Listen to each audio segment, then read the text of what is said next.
So magandang araw po sa inyo mga kasabong.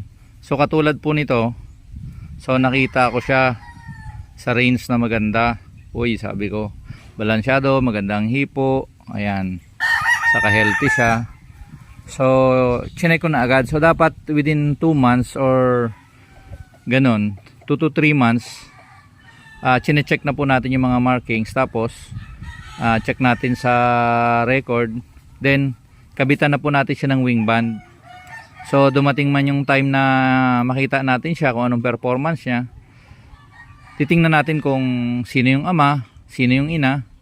Tapos magbabase na lang tayo doon sa wing band, kasi baka dumating yung time na yung marking na ginamit natin dito ay magamit natin sa ibang process o sa ibang breeding natin. So maguguluhan tayo, hindi natin ma-check ng tama. So pero kung may wing band siya, kahit parehas sila ng markings, pero magkakaiba na yung kulay, magkaiba yung crossing niya o yung bloodlines, ma-check natin pa rin na tama, kasi meron na siyang wing band na magiging basehan natin. So yun po, kailangan din natin maglagay ng wing band po para mas ma-check natin yung linyada, mas masundan natin siya, hindi siya mag-deteriorate kaagad.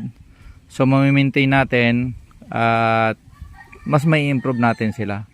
Yun lang po, at maraming salamat po sa inyo. Happy cocking mga kasabong. God bless.